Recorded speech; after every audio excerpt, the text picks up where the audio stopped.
Hi guys, good morning to all of you. आज से हम लोग पढ़ाई की शुरुआत करते हैं। लॉकडाउन की वजह से पूरी एजुकेशन सिस्टम बंद है। हमारे छात्र जितने भी हैं उन्होंने हमें कॉल करके प्रेशर किए कि सर हमें पढ़ाइए लॉकडाउन में किसी प्रकार से।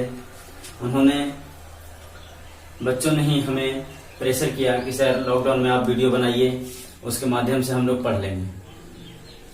और उसी अंदाज में, जिस अंदाज में आप पढ़ाते थे स्कूल में, तो हमारे जितने भी आवासीय बाल विद्या मंदिर के जितने भी स्टूडेंट हैं वो हमारे चैनल बिंदु सर, उसके माध्यम से आप सभी पढ़ सकेंगे। और हमारे इस क्षेत्र के जितने भी छात्र हैं वो भी हमें कॉल करके प्रेशर किए। तो दोस्तों, आप लोगों के लिए सबसे पहला वीडियो बना रहे हैं हम इंग्लिश का, जिसमें हम लोग पढ़ेंगे बेसिक ऑफ इंग्लिश। और लॉकडाउन में टेंशन नहीं लेना है छात्रों, कोई टेंशन नहीं, क्योंकि टेंशन से कुछ होने वाला नहीं। आप हंसते रहिए, मुस्कुराते ही बिंदास रहिए, क्योंकि मैं आप लोग को स्कूल में किस प्रकार हंसाते थे अंदाज में, उसी अंदाज में यहाँ भी हम पढ़ाएंगे कि जिंदगी में टेंशन ही टेंशन है, फिर भी इन लबों पे मुस्कान है, जीना हर हाल में है, तो मुस्कुरा कर जीने में क्या नुकसान है। तो आप एकदम मुस्कुराते रहिए, बिंदास रहिए और हमारे इस वीडियो को पढ़िए एकदम शुरुआत से, जो एकदम इजी तरीके से बताएंगे। तो आइए हम लोग जानते हैं बेसिक ऑफ इंग्लिश। इंग्लिश में सबसे पहले हम लोग बेसिक ऑफ इंग्लिश यानी कुछ बेसिक जानेंगे सबसे पहले, और उसमें हम लोग डेवलपमेंट ऑफ इंग्लिश यानी इंग्लिश की डेवलपमेंट कैसे हुई इसके बारे में पढ़ेंगे। तो हम लोग खास तौर पर सभी जानते हैं कि सबसे पहले कोई भी भाषा की शुरुआत होती है लेटर से। लेटर के बाद आते हैं वर्ड, वर्ड के बाद सेंटेंस, सेंटेंस के बाद पैराग्राफ,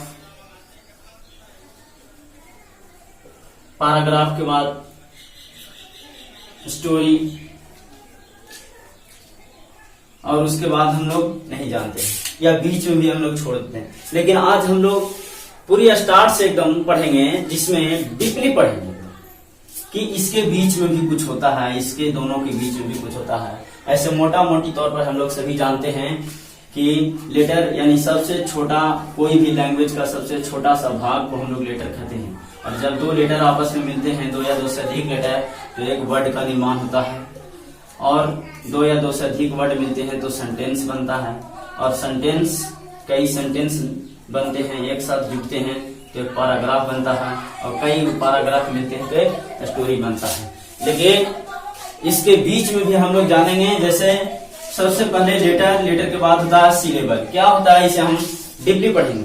सिलेबल जो एक वर्ड का ही एक छोटा सा भाग होता है, जिसे हम लोग सफिक्स और प्रीफिक्स के रूप में पढ़ते हैं, जो आगे हम बताएंगे। अभी फिलहाल सुनिए आगे। सिलेबल के बाद आता है वर्ड, यानी जो लेटर दो या दो से अधिक लेटर आपस में मिलते हैं तो निर्माण होता है। वर्ड के बाद आता है फ्रेज, फ्रेज के बाद क्लॉज, क्लॉज के बाद सेंटेंस, सेंटेंस के बाद पैराग्राफ, पैराग्राफ के बाद एसे या टॉपिक, एसे या टॉपिक के बाद आर्टिकल। अब हम लोग एकाएक ही जानेंगे कि लेटर क्या होता है, सिलेबल क्या होता है, वर्ड क्या होता है, फ्रेज क्या होता है, क्लॉज, सेंटेंस, पैराग्राफ, एसे या टॉपिक, आर्टिकल। इन सभी के बारे में एक एक जानेंगे, यानी जो पहला, दूसरा, तीसरा, चौथा, पांचवा, छठा, सातवां, आठवां, नौवां, ये 9 को हम लोग क्रमबद्ध रूप से पढ़ेंगे कि क्या होता है अगला।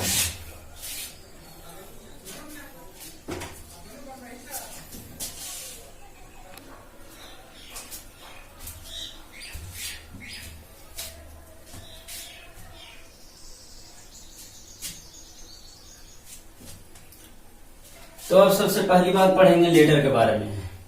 बहुत ही मजा आने आएगा दोस्तों, एकदम स्कूल जैसा ही। बस आप शुरुआत से देखिएगा वीडियो को, बहुत मजा आएगा। तो सबसे पहले हम लोग जानेंगे लेटर के बारे में। लेटर क्या होता है, तो letter is the smallest part of any language, यानी जो लेटर होते हैं किसी भी भाषा का सबसे छोटा भाग होता है, या कहें letter is the smallest unit of any language. Part की जगह पर यूनिट भी बोल सकते हैं। Smallest unit of any language.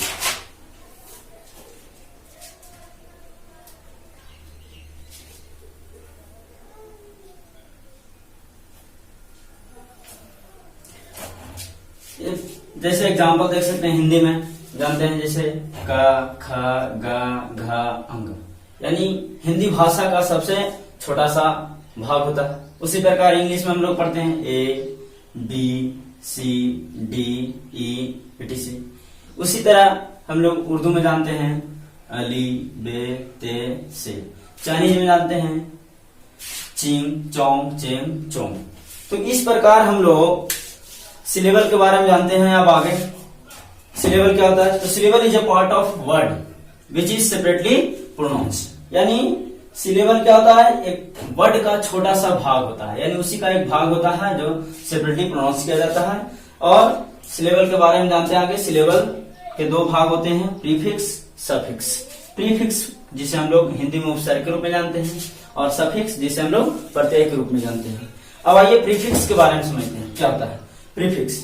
तो prefix is a part of word which is added at the starting of a word, यानी प्रीफिक्स एक क्या है? वर्ड का एक भाग होता है जो एडेड किया जाता है स्टार्टिंग ऑफ ए वर्ड, यानी किसी भी वर्ड के पहले लगाया जाता है। नोट यहाँ पर याद रखिएगा, प्रीफिक्स मतलब ही होता है प्री माने पहले और फिक्स माने लगाना, यानी पहले लगाना। कोई भी वर्ड के जब पहले हम लोग लगाते हैं तो उसे हम लोग प्रीफिक्स कहते हैं। जैसे एग्जांपल देखिए, वांटेड अनवांटेड, यहाँ पर जो अन है ये क्या हो गया? अन हो गया प्रीफिक्स। उसी प्रकार लीगल इलीगल, यानी इल हो गया जो प्रीफिक्स हो गया। अब इसके बाद हम लोग सफिक्स के बारे में जानते हैं। तो सफिक्स क्या होता है? तो suffix is a part of word, यहां तक सेम होगा, which is added at the last of any word, यानी जो किसी भी वर्ड के बाद में लगाया जाता है। एग्जाम्पल और नोट में देख लीजिएगा। नोट में होता है ये सफिक्स, सब मैंने होता है बाद और फिक्स मैंने होता लगाना, यानी बाद में लगाना, किसी भी शब्द के बाद में लगाते हैं। जैसे एक्चुअली, एक्चुअल में हम लोग वाई लगा देते हैं, एक्चुअली हो गया। इसी प्रकार अन्य भी हैं, जैसे हम लोग जानेंगे मैनेज, मैनेज के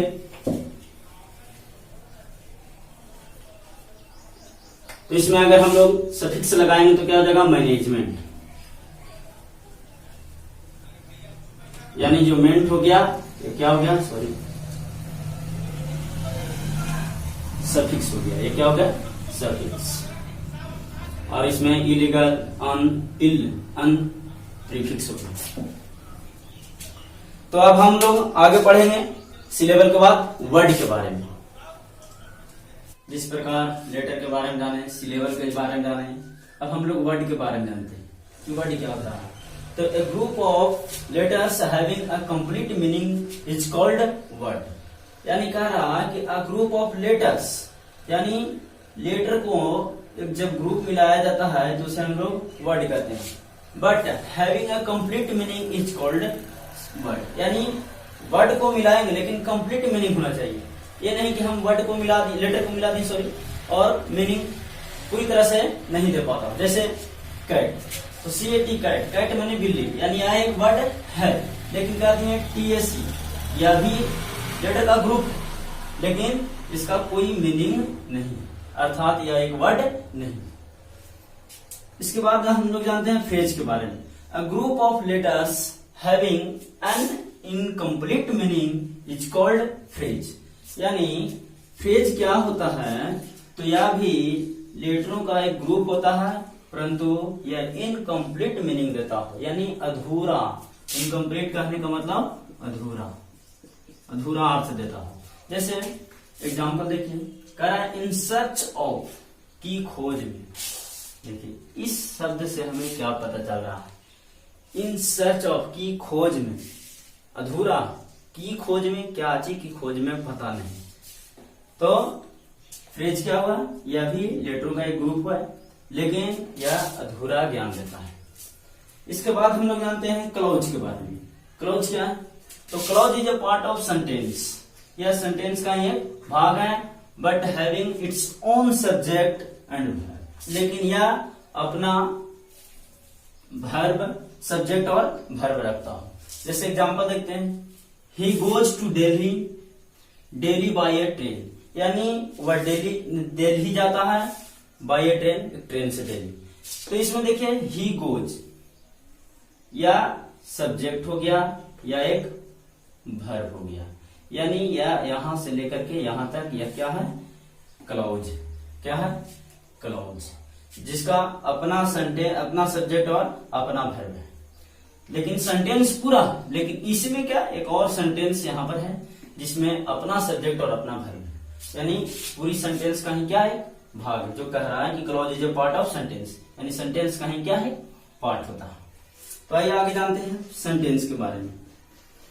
sentence is a group of word having complete meaning and sense. कह रहा है सेंटेंस क्या होता है, तो सेंटेंस वर्ड का ग्रुप होता है, यानी जब दो या दो से अधिक, जैसे यहाँ पर एक देखिए सेंटेंस, तो इसमें 1 2 3 4 5 6 7 8 वर्ड है, तो इन सभी वर्ड को मिलाते हैं तो क्या तैयार होता है, सेंटेंस होता है। लेकिन कह रहा है कि having complete meaning and sense, लेकिन मीनिंग क्या होना चाहिए, कंप्लीट होना चाहिए, यानी सेंस भी कंप्लीट होना चाहिए, उसके कहने का मतलब समझ में आना चाहिए, उसका अर्थ होना चाहिए। तो इसका अर्थ है, आगे जानते हैं हम लोग पैराग्राफ।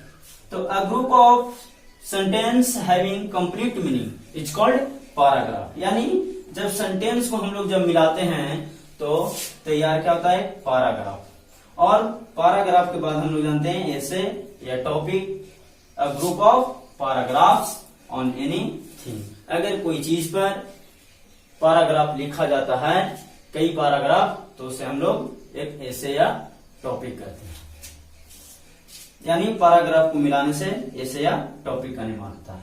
अब आइए आर्टिकल के बारे में समझते हैं।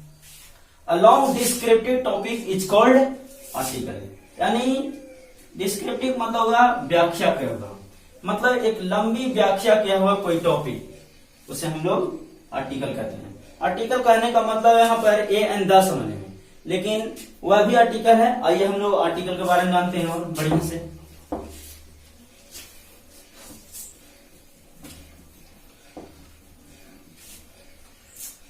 यह हमारी फर्स्ट वीडियो है और आपके लिए, आप सभी के लिए और भी वीडियो बनाएंगे, Hindi, Sanskrit, English, math, science,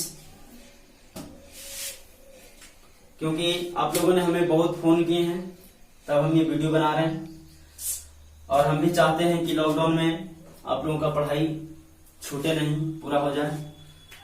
चलिए ध्यान दीजिएगा, हमारे चैनल को सब्सक्राइब कीजिएगा बिंदु कुमार नाम से।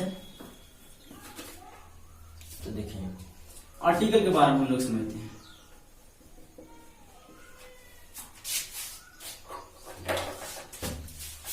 आर्टिकल 3 प्रकार के होते हैं।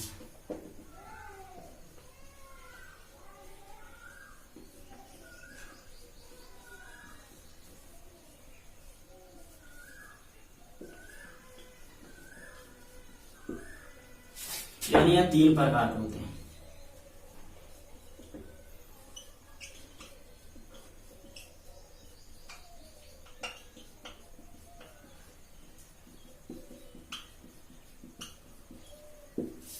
जी, एक आर्टिकल हम लोग जो पढ़ते हैं ए एंड द, जो हम लोग आगे पढ़ेंगे।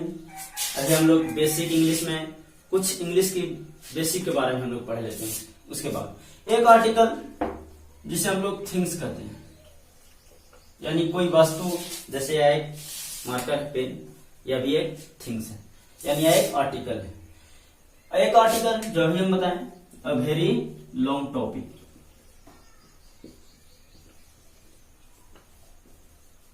यानी जब कोई लंबा टॉपिक व्याख्या किया जाता है तो उसे हम लोग आर्टिकल कहते हैं। अब इसके बाद हम लोग लेटर को और भी बढ़िया से पढ़ेंगे, यानी अल्फाबेट से शुरुआत करेंगे। ये बेसिक इंग्लिश में ही हम लोग पढ़ेंगे अभी अल्फाबेट के रूप में। ऐसा नहीं कि आप लोग अल्फाबेट नहीं जानते हैं, लेकिन कुछ अल्फाबेट के बारे में बताएंगे जिसे शायद आप ना जानते हो, वो क्लियर हो जाएगा। Thank you. तो आप हमारे चैनल के साथ बने रहिए और हम जस्ट आपके लिए अगला वीडियो लेकर के आएंगे बहुत जल्दी। Thank you.